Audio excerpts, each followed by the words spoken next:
Here's another image chosen by Johann Heinrich Clausen, the director of the Culture Bureau in the German Protestant Church, relating the life of the churches to art and the world of art to accompany Ephesians chapter 5.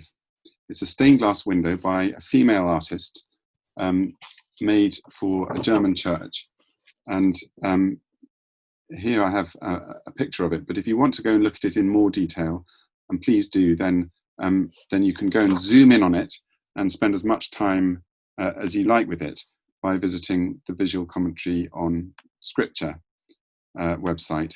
And this is the address for that particular image. So pause and note it down, or come and note it down later, and then spend time with this work of art as you think about Advent and as you think about your own journey through Advent, and how both Scripture and art together can enrich that journey. The work, as I say, is by a female artist. It was made in 1939, just as the Second World War was beginning. Her name was Elizabeth Koester, and it was made for a church in Hamburg. Sadly, almost all of the works she made haven't survived, and it's partly, of course, because of the war. So many of them were destroyed by Allied bombing. She worked on a fantastic scale. Some of her stained glass formed entire walls of some quite modern churches. One in 1928 that she made was for an avant-garde church in Essen called the Steel Church. And glass, her stained glass, made up 800 square meters of that church, which is quite phenomenal. This particular fragment was part of a stained glass window that was 22 meters by 8 meters. And so even that was a very large work. And yet, through this particular fragment of that window, we get a sense not just of immensity, but also of intimacy. This is Christ, the Prince of Peace, who we celebrate and anticipate during Advent, who is in the posture of an emperor, and yet is a child. And not just any child, but a child of light, to use that language from Ephesians. This figure is all the more powerful and moving when you think that it was made at a time when a new imperialism had taken hold of Germany, and there was a celebration of the heroic male and of the assertion of power.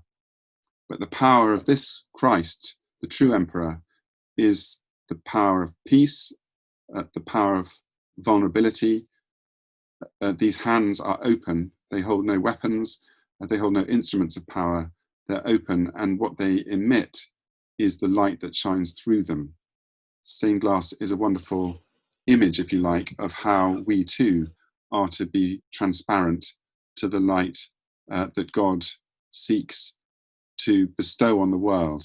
And part of the Christian vocation is, like Christ, to make ourselves as available, as transparent to that light as possible. Light with nothing to shine upon or to shine through is actually invisible. We only see light because we see light hit the objects in our world. Objects with no light to shine upon them are invisible because they're in the deepest darkness. What's needed for there to be true visibility is the combination of the light that shines and the things that receive and transmit that light. And that's our job. To seek not the achievements of power, like those in the days when Elizabeth Koester was making this work, but the achievement of transparency, which she witnesses to in making this wonderfully translucent image of the Christ who sought not to impose himself on the world, but to receive the light of the Father and transmit it to a world whose darkness desperately needs it.